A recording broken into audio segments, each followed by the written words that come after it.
भगवान महावीर स्वामी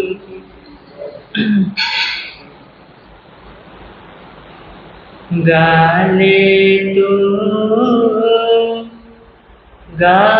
प्रभु के गीत मेरे मन गाले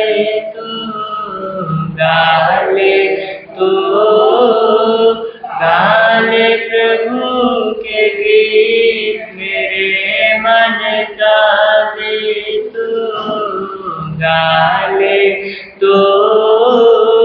गाले प्रभु के गीत मेरे मन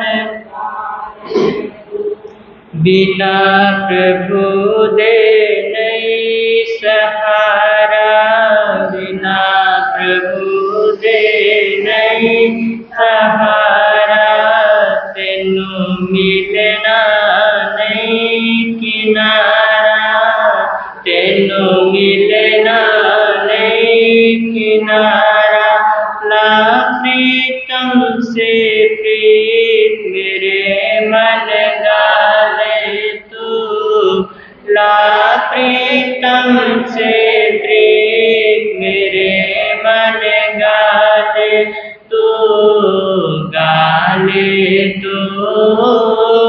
गाले प्रभु के गीत मेरे मन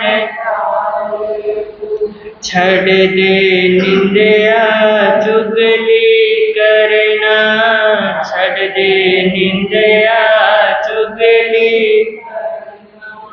जे तू भव सागर से तरना, जे तू भव सागर से वक्त जाए ना बीत मेरे मन गाले वक्त जाए ना बीत मेरे मन गाले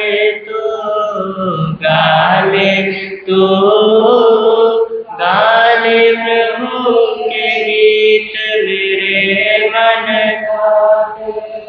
गाले गाले प्रभु के गीत मेरे मन सत्संग दे विच ध्यान लगा ले, विच ध्यान लगा ले, जीवन अपना सफल बना ले, जीवन अपना सफल बना ले। मन पापी नु जीत मेरे मन गाले मन पापी नु जीत मेरे मन गाले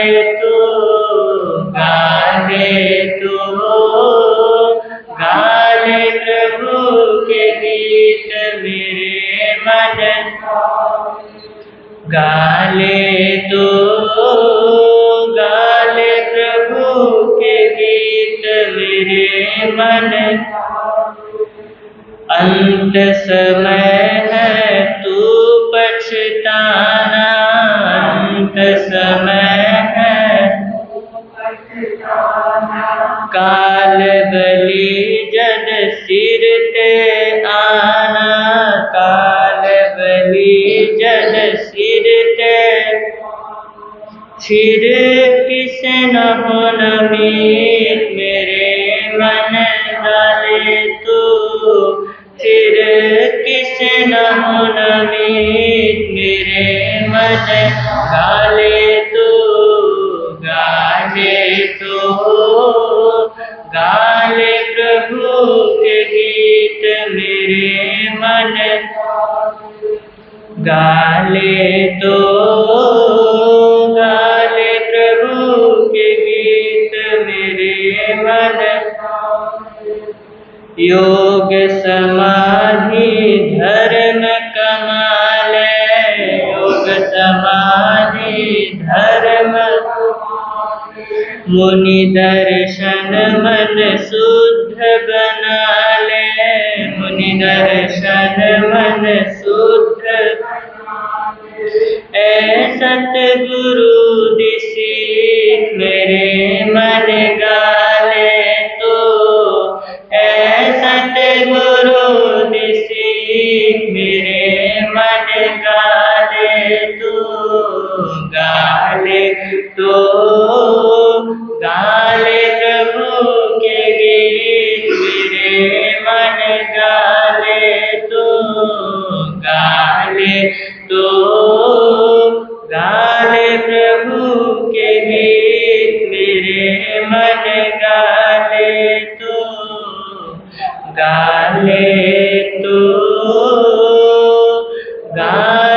प्रभु के गीत मेरे मन गाले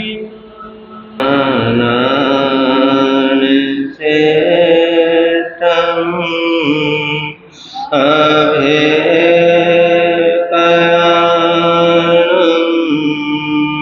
सचे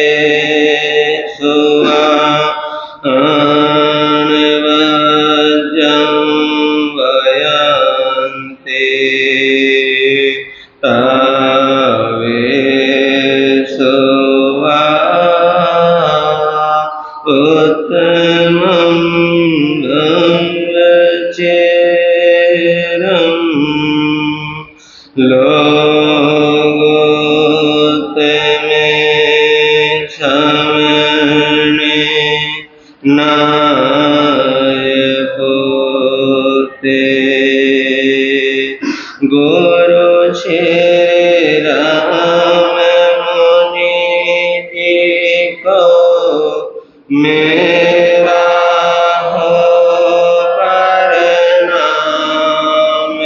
जिनका जग में ऊंचा नाम, जिनका जग में ऊंचा नाम।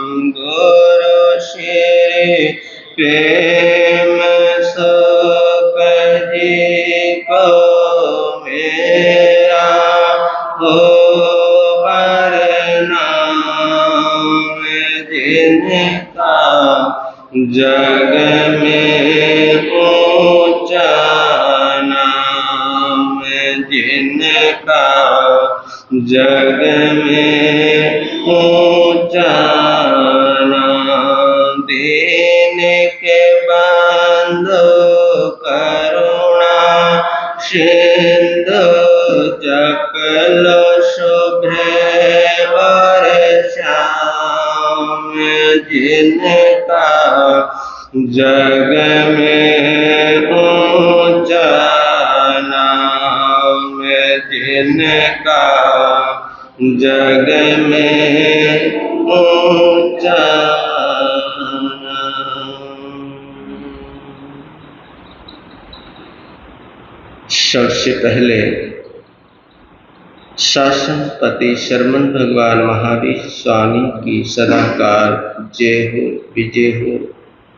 ध्यान योगी आचार्य सम्राट पूज्य श्री शिव मुनि जी महाराज साहब, जिन शासन गौरव पूज्य गुरुदेव श्री राम कुमार जी महाराज साहब, परम सेवा भावी पूज्य गुरुदेव श्री प्रेम सुख जी महाराज साहब, महाश्रमण पूज्य गुरुदेव श्री सतीश मुनि जी महाराज साहब, संग रतन उपाध्याय परवर पूज्य गुरुदेव श्री रविंद्र मुनि जी महाराज साहब, सरमन संगीत सलाहकार पूज्य गुरुदेव श्री रमणीक मुनि जी महाराज साहब, इन सभी गुरु भगवंतों की सदाकाल जय हो विजय हो पाठ पर विराजित हिमाचल रतन पूज्य गुरुदेव श्री जितेंद्र मुनि जी महाराज साहब के चरणों में सत वंदन। तेजस्वी मुनि जी उपस्थित धर्म प्रेमी बंधुओं तथा माता बहनों, आपके समक्ष कुछ देर के लिए कुछ कहूँ उससे पहले गीत की कुछ पंक्तियां हैं। भक्ति के साथ आस्था के साथ हम सभी गुनगुनाने का भाव रखेंगे। आँखों में हो आंसू और होठों पे हो नाम, क्यों नहीं आएंगे भगवान, क्यों नहीं आएंगे भगवान। आँखों में हो आंसू और होठों पे हो नाम, क्यों नहीं आएंगे भगवान, क्यों नहीं आएंगे भगवान। करो भरोसा बन जाएंगे, करो भरोसा बन जाएंगे, बिगड़े सारे काम, क्यों नहीं आएंगे भगवान, क्यों नहीं आएंगे भगवान। अपने पापों पर पछता कर जब तू रो देगा, अपने पापों पर पछता कर जब भी तू रो देगा, तेरा एक एक आंसू तेरे पापों को धो देगा, तेरा एक एक आंसू तेरे पापों को धो देगा। वीर प्रभु के दर्शन होंगे,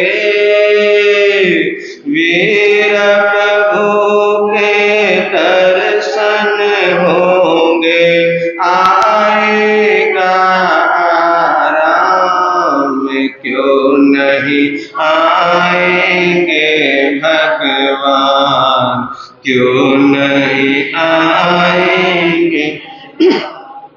आँखों में हो आंसू और होठों पे हो नाम, क्यों नहीं आएंगे भगवान, क्यों नहीं आएंगे भगवान। आंसू दर्पण है जिसमें रूप प्रभु का बसता, आंसू दर्पण है जिसमें रूप प्रभु का बसता, ऐसे रोने से मिल जाए तो भी मानो सस्ता, ऐसे रोने से मिल जाए तो भी मानो सस्ता। इतने महंगे भगवान मिलते, इतने महंगे भगवान मिलते, कितने सस्ते दाम, क्यों नहीं आएंगे भगवान, क्यों नहीं आएंगे भगवान। आँखों में हो आंसू और होठों पे हो नाम, क्यों नहीं आएंगे भगवान, क्यों नहीं आए। रोने से जग हंसता है पर रो देना आसान नहीं, रोने से जग हंसता है पर रो देना आसान नहीं। मेरे वीर प्रभु का हृदय इतना पाषाण नहीं, मेरे वीर प्रभु का हृदय इतना इतना पाषाण नहीं, करुणा सिंधु दीना बंधु, करुणा सिंधु दीना बंधु, जप लो सुबह और शाम, क्यों नहीं आएंगे भगवान, क्यों नहीं आएंगे। आंखों में हो आंसू और होठों पे हो नाम, क्यों नहीं आएंगे भगवान, क्यों नहीं आएंगे भगवान।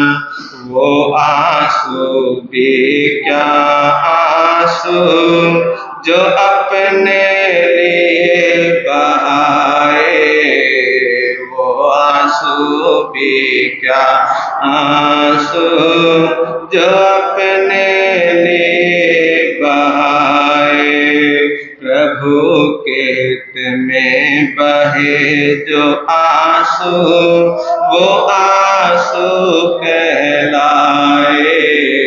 प्रभु के हित में बहे जो आंसू, वो आंसू कहलाए। चन्न सती के तरह पुकारो, चन्न सती के तरह पुकारो, त्वाराए भगवान, क्यों नहीं आएंगे भगवान, क्यों नहीं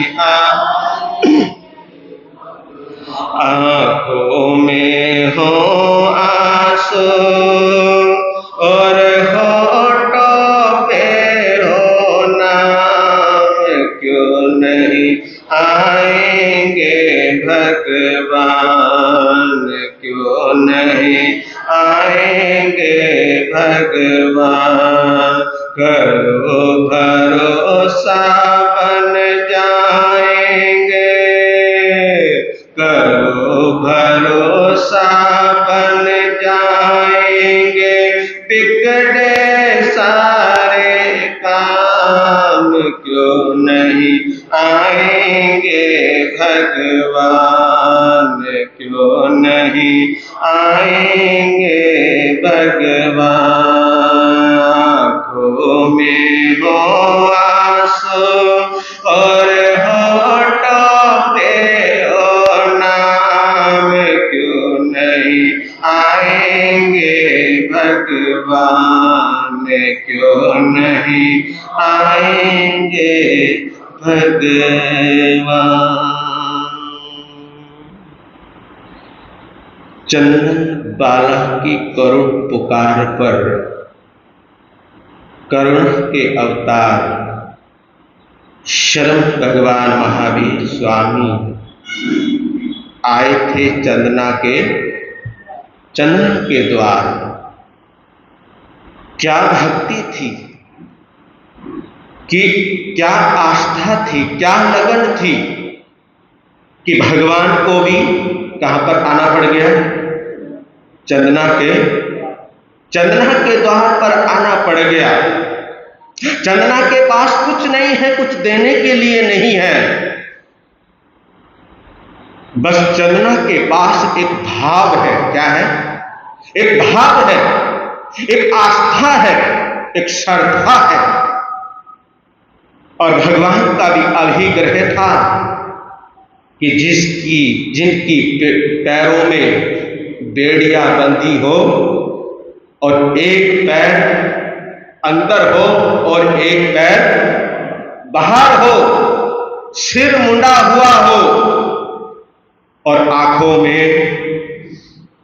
में आंसू हो, तो तभी क्या करेंगे? पारना करेंगे। चल पड़े हैं,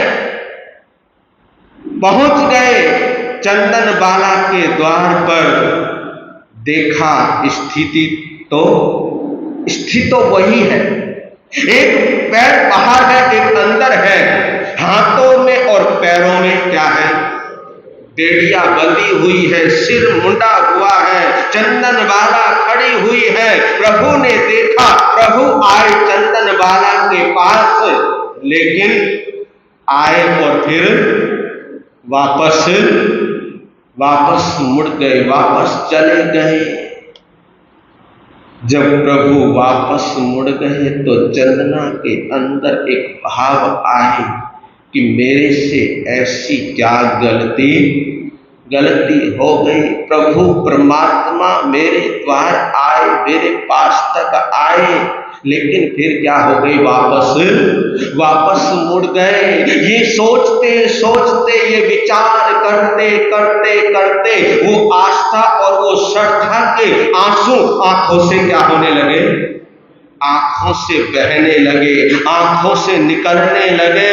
पीछे मुड़कर देखा परमात्मा ने कि चंदना की आंखों में क्या है? चंदना की आंखों में आंसू है। महावीर वापस आते हैं और चंदना के हाथों से बाकुले वे उड़द के बाकुले लेते हैं और उनसे क्या करते हैं? पारण करते हैं। तो ये जो आस्था की बात होती है, ये श्रद्धा की बात होती है, ये भक्ति की बात होती है। जब अंदर भक्ति होती है, कहते हैं ना कि भक्त के बस में भगवान। इसलिए तो कहते हैं महापुरुष, इसलिए तो कहते हैं सद्गुरु कि एक बार भक्ति या ध्यान का लेंस तो लगाकर देखो। क्या लगाकर देखो? आंखों में चश्मा लगाते हैं ना, क्या लगाते हैं? चश्मा लगाते। किस लिए लगाते हैं चश्मा? कि हमारे को दूर का और पास का क्या दे? दिखाई दे। क्योंकि दूर और पास की निगाह क्या हो गई है? कमजोर हो गई है। आंखें चेक कराई, चश्मा लगा, नंबर बढ़ गया, चश्मा लगाया देखने के लिए। और कई तो आंखों के अंदर ही क्या लगाते हैं? लेंस लगाते हैं। इसलिए लगाते हैं कि हमारे को दिखाई दे। तो इसलिए कहते हैं कि ये तो आपने लगाया है, लेकिन ये इस चश्मे से, इस लेंस से दुनिया को तो देख सकते हो, लेकिन परमात्मा को नहीं देख सकते। इन आंखों से दुनिया की चीजें तो हमारे को नजर आ सकती है, लेकिन इन आंखों से परमात्मा नजर नहीं आता। परमात्मा तो अंदर की आंखों से नजर आएगा, अंदर से नजर आएगा। जब हम अंदर जाएंगे, भीतर जाएंगे, जब भीतर जाकर डुबकियां लगाएंगे, जब मन को निर्मल करेंगे, कालुष्य को हटाएंगे और सरलता को अपनाएंगे, तो कहते हैं कि एक बार अंदर का भक्ति का, ध्यान का लेंस तो लगाकर देखो, फिर देखना कि गंदगी साफ क्यों नहीं होती। जरूर होएगी। जब हम अंदर, हमारा जीवन भक्ति में हो जाएगा, जब जीवन ध्यान में हो जाएगा। और ध्यान भी कौन सा करना है? ध्यान कितने प्रकार के बतलाए? 4 प्रकार के ध्यान बतलाए हैं। उनमें भी दो ध्यान शुभ है और 2 ध्यान अशुभ है। तो जो ध्यान 4 बतलाए हैं, तो चारों में से अगर हम 2 ध्यानों का ध्यान करेंगे, धर्म ध्यान और शुक्ल ध्यान, तभी तो हम अंदर पहुंच पाएंगे।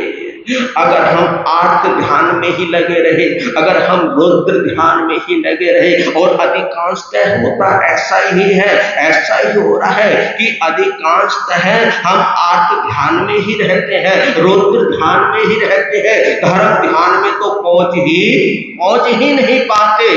धर्म ध्यान में पहुंचोगे तभी तो शुक्ल ध्यान में पहुंचोगे, क्योंकि शुक्ल ध्यान की अवस्था तो बहुत ऊंची अवस्था होती है। जब शुक्ल ध्यान आता है, तभी तो केवल ज्ञान तभी तो केवल ज्ञान होता है, तभी तो केवल ज्ञान की प्राप्ति होती है। पहले धार्मिक बनिए। क्या बनिए?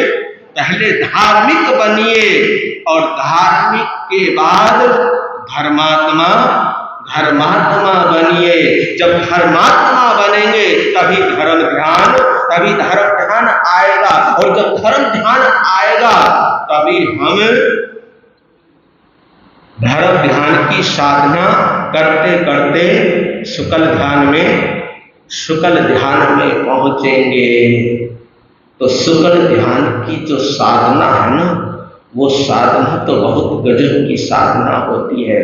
ऐसा नहीं कि उस साधना को हम उपलब्ध नहीं हो सकते, उस साधना को उपलब्ध हो सकते हैं, क्योंकि हमारे तीर्थंकर भी उस साधना को क्या हुए हैं? उपलब्ध हुए हैं। इतने महापुरुष उपलब्ध हुए हैं। 90 आत्माएं जो आप सुनते हो ना, अंतगढ़ सूत्र के अंदर कितनी आत्माओं का वर्णन आता है? 90 आत्माओं का वर्णन आता है कि कैसे कैसे उन 90 आत्माओं ने कैसी कैसी तपश्चर्या की है, कैसी कैसी साधना की है, कैसे कैसे वो समय से गुजरे हैं, कैसे कैसे वो वक्त से गुजरे हैं, और कैसे कैसे आत्म ध्यान रोग ध्यान को हटाते हटाते कैसे कैसे वो धर्म ध्यान में उन्होंने प्रवेश किया है, और धर्म ध्यान में प्रवेश करके वो शुक्ल ध्यान की अवस्था में पहुंचे हैं। अष्ट कर्मों को खत्म करके सिद्ध और बुद्ध मुक्त हो गए। ऐसे नहीं है कि हम नहीं कर पाएंगे। करने की क्या होनी चाहिए? करने की इच्छा होनी चाहिए, करने की अंदर लगन होनी चाहिए, करने की अंदर तड़प होनी चाहिए। तो जब अंदर धर्म ध्यान आता है, अंदर जब शुक्ल ध्यान आता है, तो जितनी भी आसपास की जो गंदगी है या हमारे अंदर जो विकार है, जो हमारे अंदर कषाय है, वो विकार वो कषाय उस ध्यान से क्या हो जाते हैं? वो खत्म हो जाते हैं, वो खत्म होते चले जाते हैं। तो धर्म ध्यान, शुक्ल ध्यान की जो अवस्था को प्राप्त होता है, वही अपने जीवन को सुंदर बना लेता है। तो देखिए, हम आर्त ध्यान में आके, रौद्र ध्यान में आकर हम दुनियावी चीजों का क्या करते हैं? दुनियावी चीजों का चिंतन करते हैं, दुनियावी चीजों का मनन करते हैं। और आर्त ध्यान, रौद्र ध्यान में क्या करना है? रोना धोना ही होता है। और रोते भी हम किसके लिए हैं? उसके लिए रोते हैं जो हमारे को एक ना एक दिन क्या दे देगा? धोखा दे देगा। हम उसी के लिए रोते हैं, उन्हीं चीजों के लिए रोते हैं जिन चीजों को एक ना एक दिन हमारे को छोड़कर जाना है। उन्हीं चीजों के लिए रोते हैं हम। देखिए, आपके बीवी बच्चे है ना, आपकी बात कर रहा हूं, इधर नहीं कर रहा हूं। अगर आपके बीवी बच्चे मायके चले जाए, है ना, मायके चले जाते हैं, तो आप उन्हें याद कर करके मायूस हो जाते हैं। होता नहीं होता ऐसा? है जी मेरे श्रावकों, होता नहीं होता? होगी कभी स्टेज ऐसी, तो अब नहीं है तो कभी तो होगी ऐसी स्टेज जी, कि जब हमारे बीवी बच्चे मायके चले जाते थे, तो उनको याद करके हम क्या हो जाते थे? मायूस हो जाते हैं, बेचैन हो जाते थे। और कई बार तो कई लोग हमारे सामने भी कहते हैं कि महाराज, दिल बड़ा बेचैन है। क्या है? दिल बड़ा बेचैन है। क्यों है? कि बीवी बच्चे कहाँ गए हुए? मायके गए हुए। बड़ा बेचैन है दिल, बड़ा दुखी है ये दिल। कई बार तो कहते बातें करते आंखों में आंसू भी ऐसा होता है, ये मैंने अनुभव किया है। कई बार कहते कहते, बातें करते करते व्यक्ति की आंखों में आंसू भी आ जाते हैं, व्यक्ति रोने लग जाता है, आंसू टपकने लग जाते हैं। जो अंदर दर्द होता है वो दर्द आंसुओं से बाहर आने लग जाता है। अपने बीवी बच्चों के लिए तो आदमी इतना तड़पता है, आदमी इतना रोता है, रोने लग जाता है, तड़पने लग जाता है, मगर कभी अपने दिलवर के लिए इतनी तड़पन आई, कभी इतनी बेचैनी अपने दिलवर के अंदर हमारे अंदर आई, कभी इतनी बेचैनी हमारे को अपने परमात्मा के प्रति आई। कभी हम परमात्मा के लिए रोए, कभी हम अपने दिलवर के लिए रोए? नहीं रोए। जिसने तुम्हारा कभी साथ नहीं छोड़ना था, जिसने तुम्हारा कभी साथ नहीं छोड़ना था, ऐसे धर्म के लिए कभी हम रोए? कभी धर्म के लिए हमारी आंखों में आंसू आए कि हाय आज ये मेरे से क्या हो गया, मेरे से ये छूट गया, मेरे से सामायिक छूट गई, मेरे से धर्म छूट गया, मेरे से आज प्रवचन में जाना छूट गया है, मेरे से आज मंदिर जाना छूट गया है, मेरे से आज जाना संतों के दर्शन करना छूट गया है। कभी ये भाव आए, कभी आंसू आए, ये बात दिल दिमाग में आई कि भाई आज मैं प्रवचन में नहीं गया, सत्संग में नहीं गया, और ये सोचकर कभी आंखों में बोलो कभी किसी की आए हो तो बताओ, है ना? किसी की आंखों में आंसू आए हो कि भी मैं आज प्रवचन में नहीं जा पाया। धर्म के लिए, जिस धर्म ने हमेशा हमारा क्या देना है, बोलो, साथ देना है, उस साथी को ही हम क्या कर जाते हैं, उस साथी को ही हम भुला देते हैं। अरे असली साथी तो यही है, ये साथी तो सब नकली है, ये तो सब यहीं पर छूट जाना है, यहीं पर रह जाने हैं। जो असली जो साथी है वो कौन है? वो धर्म है। इसलिए कहते हैं, एक हमारे क्रांतिकारी संत, परम पूज्य दिगंबर संत श्री तरुण सागर जी महाराज साहब, जिनके कड़वे प्रवचन है। कहीं सोचते महाराज कड़वे प्रवचन, ये क्या कड़वे प्रवचन? लेकिन कड़वे वो नहीं है कड़वे प्रवचन भाई तुम्हारे को सुनने से तुम्हारा मतलब बुरा होगा या कुछ होगा। कड़वे प्रवचन का मतलब है जिन शब्दों के अंदर सच्चाई छुपी होती है। अगर हम किसी के मुंह पर किसी की सच्चाई बोल देते हैं तो वो सच्चाई उसको हजम नहीं होती है। तो कड़वे प्रवचन, अपने प्रवचन के अंदर श्री तरुण सागर जी महाराज साहब कहा करते थे कि तुम धर्म को चमड़ी बनाओ, पगड़ी मत बनाओ। क्या बनाओ? एक होती है पगड़ी, है ना? पगड़ी जानते हो ना? राजस्थान में बहुत चलती है पगड़ी।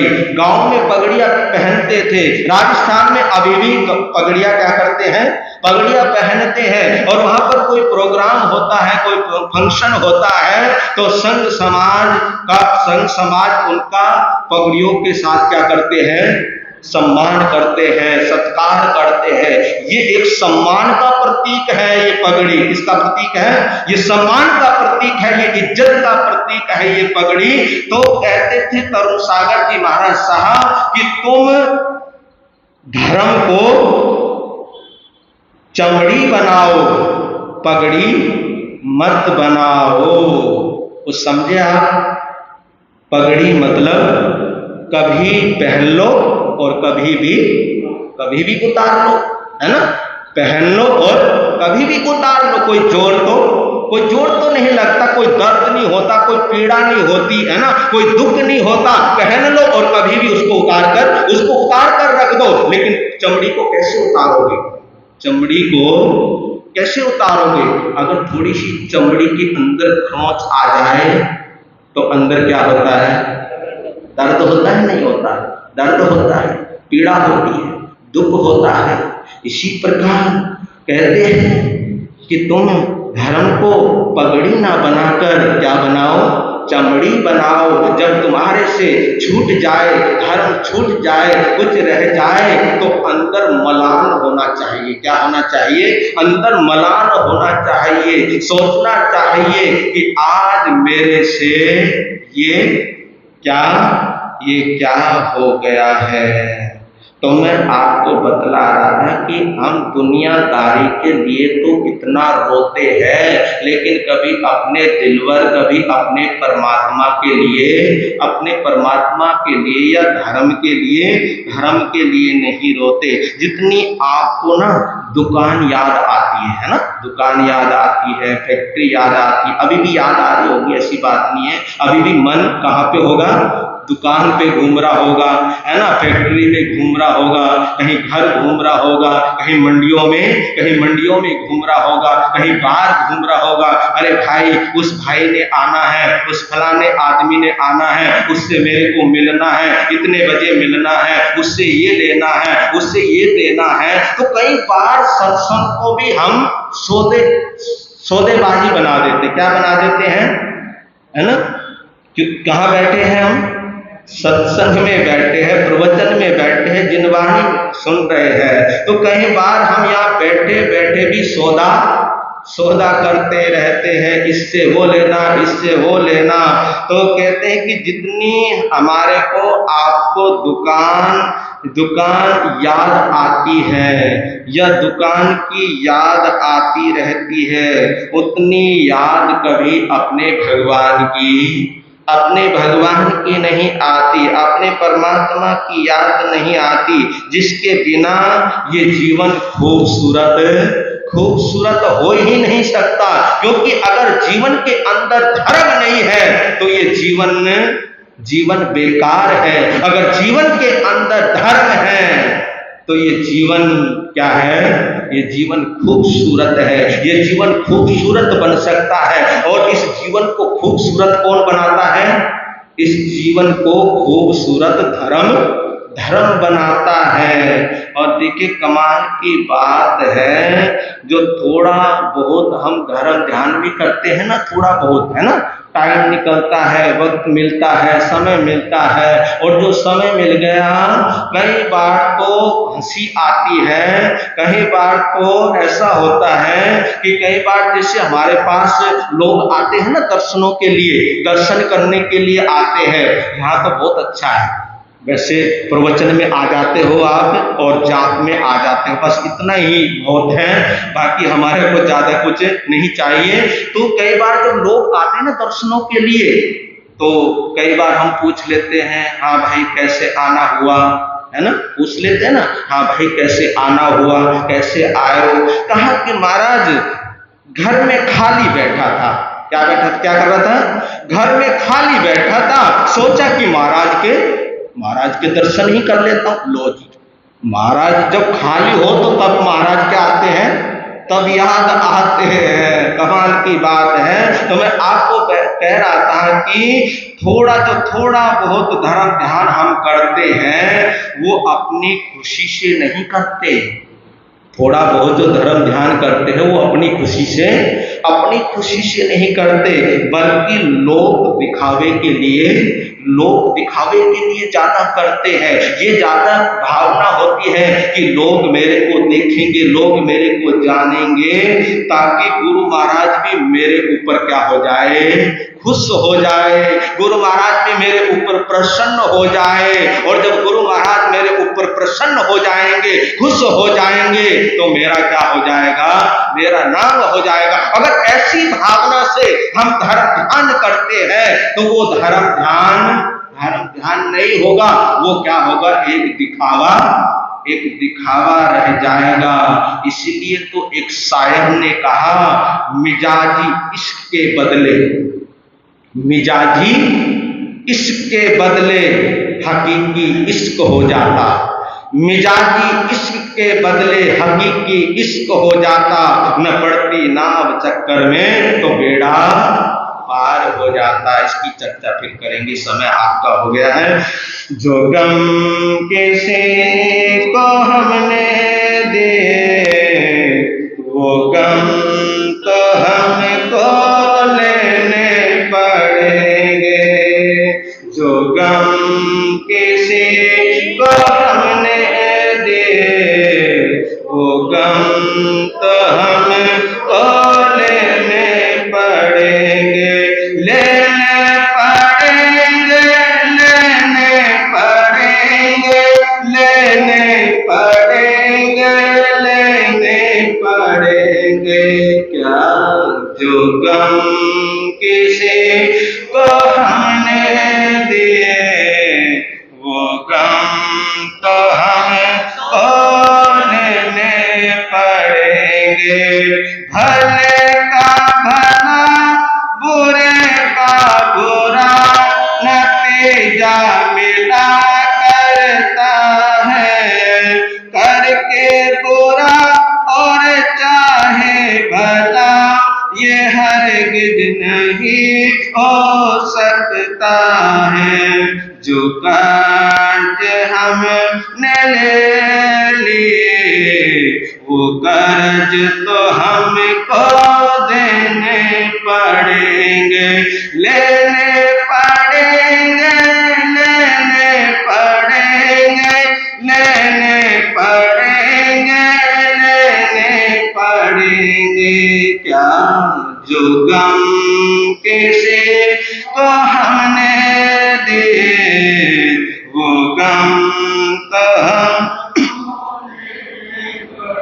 ये छोटा बड़ा ये बड़ा छोटा ये भेद रेखा खिंचती है क्यों दिल से मिटा ये भेद रेखा आत्मा तेरी यो गिरती है क्यों। इस राग द्वेष के लिए कितने जन्म हमको लेने पड़ेंगे, लेने पड़ेंगे, लेने पड़ेंगे, लेने पड़ेंगे, लेने पड़ेंगे। क्या जो गम किसी को हमने दिए वो गम तो हमको लेने पर। ले चलता हूं आपको चंपापुरी। परसों आप सुन रहे थे कि चंपापुरी के बाहर चबूतरा, चबूतरे के ऊपर एक जूता। जो कोई भी परदेशी आता पहले 12 जूते मारता, फिर चंपापुरी देखने के लिए जाता। क्यों मारे जाते हैं ये 12 जूते, ये रहस्य है इस कहानी का। और इस रहस्य को खोलने के लिए तैयार है उज्जैनी का सेठ लक्ष्मीधर अपने सेवक रामू के समक्ष, बाकी काफिलों के लोगों के समक्ष, और हम आपके समक्ष, है ना जी। वो तो सेठ जी रामू के समक्ष और हम राम और सीता के समक्ष, है ना जी। आप राम हो, ये सीता है ना जी। तो बैठ गए सब कुछ पता कर लिया लक्ष्मीधर सेठ ने अपनी माता कुल देवी माता से कि क्यों मारे जाते हैं ये 12 जूते। अवधि धारिणी कुल देवी माता ने सब कुछ बता दिया कि ये 12 जूते क्यों मारे जाते हैं। एक पाटा लग गया और उस पाटे के ऊपर सेठ लक्ष्मीधर बैठ गया। सामने काफिले के लोग बैठे हैं, पास में रामू बैठा हुआ है। और कहा सेठ ने कि रामू ले सुन, तो बेचैन था ना, तेरे अंदर एक उत्सुकता थी जानने की कि ये 12 जूते क्यों मारे जाते हैं। सुनो, आप लोग जब चंपापुरी को देखने के लिए निकले तो चंपापुरी को देखकर आप लोगों के अंदर कुछ बातें शुरू हो गई कि ये चंपापुरी नगरी तो हमारी उज्जैनी से भी खूबसूरत नगरी है। बोलो, तुम कहते थे ना? हाँ सेठ जी, हम कहते थे कि ये चंपापुरी जितनी अब खूबसूरत है, जितनी अब इतनी अच्छी तुम्हारे को नजर आती है, उससे भी ज्यादा खूबसूरत कभी ये चंपापुरी नगरी हुआ करती थी। उस समय हुआ करती थी जिस समय यहां पर राजा चंद्रसेन का राज्य था। राजा चंद्रसेन राजा हुए और वो यहां का राज्य संचालन किया करते थे। बड़े ही करुणावान, बड़े ही दयावान, हिष्ट पुष्ट और गौरांग चेहरे से गोरे थे, भव्य ललाट था, अंदर दया थी, अंदर करुणा थी और अपनी प्रजा का इसी तरह ध्यान रखते थे जिस तरह कोई अपनी संतान का ध्यान रखते थे। तो प्रजा भी खुश थी और राजा भी क्या था? राजा भी खुश था। और राजा रात के वक्त भेष बदलकर अपनी नगरी के अंदर क्या करते थे? घुमा करते थे। इसलिए घुमा करते थे कि कोई भी मेरी प्रजा का व्यक्ति दुखी परेशान ना हो। तो उनका दुख दर्द देखने के लिए, प्रजा का दुख दर्द मिटाने के लिए राजा चंद्रसेन रात्रि में घुमा करते थे। प्रजा भी खुश थी और राजा भी खुश था। लेकिन दुख था तो एक बात का दुख था, संतान की इच्छा के लिए उससे कर, इससे कर, संतान को पाने के लिए, संतान की इच्छा के लिए राजा ने एक शादी नहीं की, 2 नहीं, 3 नहीं, 4 नहीं, 5 नहीं, राजा ने 12 शादियां की। लेकिन दुर्भाग्य कि किसी भी पेड़ के ऊपर फल नहीं लगा, संतान की प्राप्ति नहीं हुई। जब संतान की प्राप्ति नहीं हुई तो राजा क्या हो गया? राजा मायूस होने लगा। लेकिन फिर सोचने लगा, इसमें मेरा क्या दोष है? इसमें मेरा क्या दोष है? इसमें मेरी पत्नियों का क्या दोष है? अरे भैया, कहते हैं ना कि किस्मत से पहले किसी को कुछ मिलने वाला नहीं है। जो भाग्य में होता है, जो किस्मत में होता है, वही मिला करता है।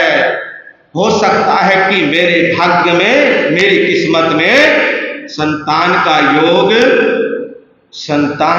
योग नहीं है। भूल गया बात। और वही दिनचर्या, रोज राज्यसभा में जाना और राज्यसभा में से वापस आना, अपनी जो रानियां हैं उनके पास बैठना, उनसे बतियाना, बात करना, हंसी मजाक करना, ये रोजमर्रा की जिंदगी राजा की चलती रही। लेकिन राजा का एक शौक था कि सुबह प्रातः काल कुछ अपने अंगरक्षकों के साथ वन भ्रमण जाया करते थे। ये नित्य प्रतिदिन का राजा का क्या था? काम था। एक दिन निकले हैं वन भ्रमण के लिए, सुबह वन भ्रमण के लिए निकल गए। लेकिन जब वन भ्रमण करके वापस आ रहे थे, उधर से वापस राजा आ रहा है और उधर से सूर्य उधर से सूर्य निकल रहा, उसके बीच में एक घटना घटित होती है। जैसे ही सूर्य निकला, उधर से एक किसान अपनी बैलों की जोड़ी लेकर, समझ गए ना, बैल, पहले ट्रैक्टर नहीं हुआ करते थे, पहले क्या होते थे, बैल हुआ करते थे, गौवंश हुआ करता था। गौ माता दूध, और जो बैल होते थे वो अन्न को क्या करते थे, अन्न को पैदा कराने में अपना सहयोग दिया करते थे। अरे देखिए, हमारे कितने श्रावक हुए पता है आपको, हैं? 10 श्रावक हुए हैं, कितने हुए है ना, हाँ 10 श्रावक हुए। आपने कभी पढ़ा हो आगमों के अंदर 10 श्रावकों का क्या आता है, वर्णन आता है। और देखिए, उन श्रावकों के पास, किसी के पास 50,000 गौएं हैं, किसी के पास 60,000 गौएं हैं, किसी के पास 70,000 गौएं हैं, किसी के पास 80,000 गौएं हैं। ये इतिहास है हमारा। इतिहास को उठाकर देखिए कि हमारे को पता लगेगा कि गौ रक्षा हमारे श्रावक भी किया करते थे, और आज भी करते हैं। आज भी हमारे संत समाज की गौशालाएं ढेर है, बहुत है गौशालाएं। देखिए, इतना कुछ होते हुए श्रावकों के पास, लेकिन फिर भी वो अपने जीवन को मर्यादित रखते थे, मर्यादा में रखते थे। तो एक किसान अपने बैल की जोड़ी लेकर और अपने बेटे को साथ लेकर और एक सिर के ऊपर पोटली रखकर इधर से किधर जा रहा है, खेत की ओर जा रहा है। और उधर से राजा आ रहा है। जैसे ही किसान ने राजा को आते हुए देखा, जैसे ही किसान की दृष्टि राजा चंद्रसेन के ऊपर पड़ी, तो किसान वहीं पर क्या हो गया, रुक गया, पैर वहीं पर रुक गए, थम गया, सोचा, विचार किया, और विचार करने के बाद अपने बेटे को कहा कि चल अब वापस चल। पोटली नीचे गिर गई थी, पोटली उठाई अपने सिर पर और बैलों की जोड़ी को लेकर किसान वापस अपने घर की ओर चला गया। लेकिन ये सारा का सारा नजारा कौन देख रहा है, राजा चंद्रसेन ये नजारा देख रहा है कि उधर से किसान आ रहा है। किसान के पैर रुक गए और किसान ने कुछ सोचा और कुछ कहा और फिर वापस चला गया। अपने अंगरक्षकों को बुलाया और कहा कि जाओ इस किसान का पीछा करो। क्या करो, इस किसान का पीछा करो, और मैं जाता हूं राजमहल में, मैं तैयार होकर राजसभा में बैठता हूं। तुम इस किसान को राजसभा में लेकर आओ। राजा चला गया महल में, नहाया धोया, कपड़े चेंज किए और राजसभा में बैठ गया। उधर अंगरक्षक पीछा कर रहे हैं किसान का। किसान के घर पहुंच गए और पहुंचकर किसान को कहा कि हे किसान, तुम्हारे को राजा ने राज्यसभा में बुलाया है। तो कहते हैं कि वो अंगरक्षक उस किसान को लेकर राज्यसभा में पहुंच गए। जय हो विजय हो महाराजा की। जिस किसान को आपने याद किया था वो किसान आपके चरणों में हाजिर है। राजा ने कहा कि रुको, अभी समय हो गया। वीर नाम के हीर मोती, गुरु नाम के हीर मोती, मैं बिखराऊं गले गले। ले लो रे कोई राम का प्यारा, शोर मचाऊं गले गले।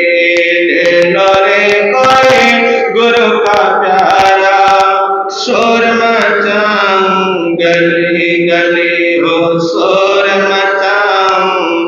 शोर मचाऊं गले गले। शासन के जय विजय आचार्य भगवंतों के अनंत अनंत उपकारी प्रभु महावीर स्वामी को असीम आस्था के साथ कुछ से बना नमस्कार करते हुए आचार्य भगवंतों को गुरु भगवंतों को वंदन नमन करते हुए धर्म प्रेमी श्रोताओं, आप हमारे मधुर वक्ता रचित मुनि महाराज साहब के मुखारबिन से जिन वाणी का श्रवण कर रहे हैं तो ज्ञानी जन कहते हैं परोपकाराय फलंती भिक्षा, परोपकाराय वहंती नद्या, परोपकाराय वहंती गवा, दुहंती गवा, परोपकाराय मिदम शरीरम। यानी कि वृक्ष परोपकार के लिए फल देते हैं और नदी परोपकार के लिए ही बहती है और गाय परोपकार के लिए दूध देती है। इसी प्रकार ये जो मानव का शरीर मिला है ये हमें परोपकार के लिए ही मिला है। तो कुछ लोग होते हैं जो केवल अपने तक ही सीमित होते हैं, तो कुछ लोग होते हैं जो दूसरे की भलाई के लिए तत्पर रहते हैं, उसके लिए अपने जीवन की बाजी लगा देते हैं।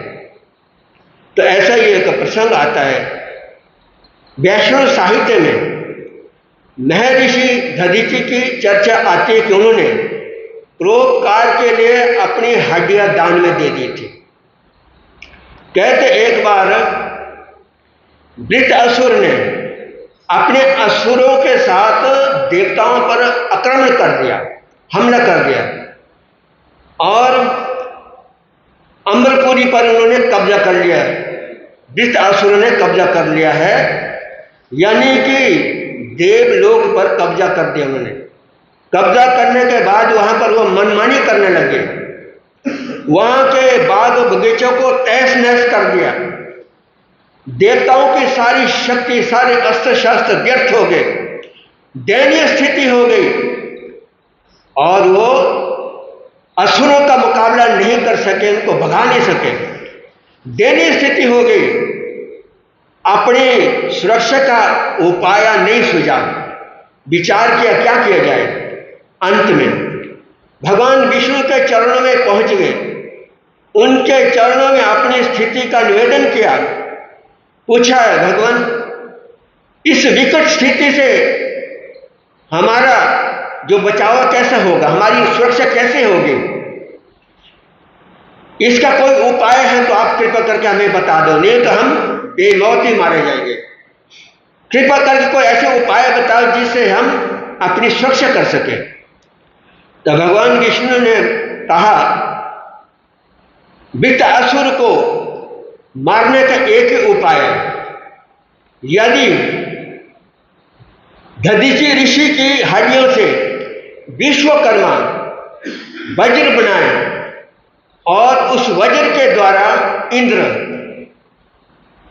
उन राक्षसों को मार सकते हैं, वृत्तासुर को भगा सकते हैं।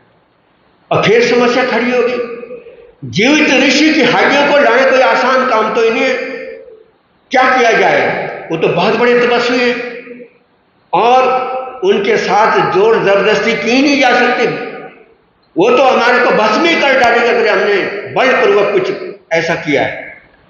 अंत में चिंतन किया, मनन किया, फिर एक उपाय सूझा कि उनसे हस्तियों के लिए, हड्डियों के लिए याचना की जाए और सभी देवी देवता ऋषि के आश्रम में पहुंच गए, नमस्कार किया और अपनी दयनीय स्थिति की चर्चा की और कहा महाराज हम आपसे हस्तियों की मांग करने आए, हमें आपकी हस्तियां चाहिए क्योंकि वृत्तासुर हमें बहुत तंग कर रहा है। इस संकोच भरी मांग को सुन करके ऋषि प्रसन्न हो गए, खुश हो गए, हर्षोल्लास के साथ बोले देवताओं इसमें संकोच की क्या बात है, जिसने जन्म लिया है उसने एक दिन तो मरना ही है, ये शरीर है नष्ट होने वाला है, ये तो आज नहीं कल देर से भी नष्ट हो ही जाएगा और ये मेरा परम सौभाग्य होगा मेरा शरीर किसी के उपकार के लिए काम आ जाए, इस शरीर के द्वारा उपकार हो सके, परोपकार हो सके, भला हो सके, ये मेरा सौभाग्य होगा। और इस प्रकार से उनको संबोधित करते हुए कहा, ऋषि ने कहा कि मैं समाधि में बैठ जाता हूं और समाधि में बैठ करके अपनी देह का त्याग करूंगा और उसके बाद आप मेरी हड्डियों को ले जा करके, अस्थियों को ले जा करके आप अपने उद्देश्य को सिद्ध कर लें, अपना काम कर लें, कोई बात नहीं है। इस प्रकार से अब कहते वो फिर समाधि में बैठ गए। समाधि में बैठ गए और अपनी योग शक्ति के द्वारा शरीर का इस प्रकार से त्याग कर दिया जैसे कोई पुराना जीर्णशीर्ण वस्त्र को उतार करके फेंक दिया जाता है। और उनकी निष्प्राण देह को जंगली पशुओं ने उसके मांस को खा लिया और बची हड्डियों को लिया करके उन्होंने वज्र बना दिया और उस वज्र के द्वारा इंद्र ने वृत्रासुर को मार डाला है। इस प्रकार से तो देवताओं की रक्षा हो गई है, किसके बलिदान से? ऋषि के बलिदान से। तो महापुरुषों को जो जीवन होता है इसी प्रकार से परोपकार के लिए होता है और इससे हमें परोपकार की प्रेरणा मिलती है। ऐसे एक और छोटा सा प्रसंग आता है। धारा नगरी में शेर सिंह नाम के एक क्षत्रिय पुत्र था और वो बंदी गृह का पहरेदार था। वहां का राजा यदुराव कहते एक बार वो बीमार हो गया और उसको ऐसी बीमारी लग गई है कि सभी प्रकार के उपचार असफल हो गए, फेल हो गए। डॉक्टरों को बुलाया, वैद्य के इलाज हुआ, झाड़ फूंक की, सब कुछ फेल हो गए, कोई लाभ नहीं हुआ। अंत में किसी ने सुझाव दिया, यदि आप 900 दंपतियों को नव दंपति के खून से स्नान कर लें तो आपकी सारी बीमारी समाप्त हो सकती है, आप ठीक हो सकते हैं। अब ऐसा सुझाव उसको दिया। तो कुछ लोग ऐसे होते हैं जो ऐसे निर्दयी होते हैं, अपने स्वार्थ के लिए कहां तक गिर जाते हैं और कुछ लोग दूसरे की भलाई के लिए अपने बलिदान करते हैं, कुछ लोग अपने स्वार्थ के लिए दूसरे की जान ले लेते हैं। तो यादवराव राजा भी ऐसा ही था, उसने भी निश्चित कर दिया कि 900 दंपतियों को मार करके उनके खून से स्नान करके मैं अपने शरीर की रक्षा कर सकता हूं। और इस प्रकार से उसने 900 दंपतियों को 1 महीने के अंदर पकड़ करके उस कारागृह में बंद कर दिया और बंद कर दिया और उनका निश्चित दिन कर दिया कि भाई इनका बलिदान का जो दिन है वो निश्चित कर दिया, अमुक दिन इनका बलिदान किया जाए। इधर जो शेर सिंह था उसने जब देखा ऐसा अनर्थ होने वाला है, दया करुणा आई और अपने शरीर की बाजी लगाने का उसने विचार कर लिया और उसने देखा कि 1800 निर्दोष लोगों की जानें चली जाएगी और मुझे इनकी जिंदगी को बचाना चाहिए, उनकी रक्षा करनी चाहिए। और उसने क्या किया कि उससे पूर्व कि वो उनको घनी में पिलाएं, उनका खून निकाले, उससे 1 दिन पहले ही उनको बंदी गृह से रातों रात बाहर निकाल करके धारा नगरी से बाहर भेजने का बंदोबस्त कर लिया। रातों रात वहां से बाहर निकाल दिया और धारा नगरी की सीमा से बाहर पहुंचा दिया। तो आप समझ सकते हैं उसके साथ पीछे क्या घटना घटी होगी, उसके साथ क्या बीती होगी। क्योंकि और जैसे ही राजा को इस बात की खबर पहुंची कि शेर सिंह ने ऐसा कर लिया है, सभी लोगों को छुड़ा दिया और वो तो चले भी गए, भाग गए, उनका खून खोल उठा और अंधा हो गया। क्रोध में अंधा होकर के उसने आदेश दिया कि उस शेर सिंह की बोटी बोटी कर दो, ऐसा उसने आदेश जारी कर दिया। अब शेर सिंह तो अपने शरीर के मोह को पहले ही छोड़ चुका था, वो समझ चुका था कि मेरे साथ क्या होने वाला है। आखिर में वो कब तक उनका मुकाबला करता और लेकिन फिर भी उसने बड़ी बहादुरी के साथ उनकी सेना के साथ जो है मुकाबला किया, बड़ी खुशी और संतोष के साथ अपने जीवन का बलिदान कर दिया। इस प्रकार से तो जिनको शेर सिंह ने मुक्त किया था उनमें हिंदू भी थे और मुसलमान भी थे। तो कहते हैं जहां पर उसका सिर गिरा है वहां पर हिंदुओं ने, जहां पर उसका धड़ गिरा है वहां पर मुसलमानों ने अपने अपने पावन स्मारक बना दिए। आज भी वहां पर उन स्मारकों में पूजा होती है, उसको देवते की तरह पूजते हैं लोग, अभी भी याद करते हैं। और इस प्रकार से उसको बंदी महाराज के नाम से पुकारा जाता है। तो ये किसका इतिहास है? उस शेर सिंह के बलिदान का इतिहास है। तो ये हमें शिक्षा देती है, हमें भी सीखना चाहिए। दूसरे की भलाई के लिए, परोपकार के लिए अपने जीवन का बलिदान देना पड़े तो उसमें कोई बड़ी बात नहीं है, क्योंकि जीवन तो एक न एक दिन समाप्त तो होना ही है। जिसका संयोग उसका वियोग है निश्चित रूप में, जिसका जन्म उसका मरण निश्चित है। तो इस जीवन से किसी का परोपकार हो जाए, भला हो जाए, इससे बढ़कर और कोई धर्म नहीं है। आगे जैसा प्रसंग होगा फिर चर्चा करेंगे आगे।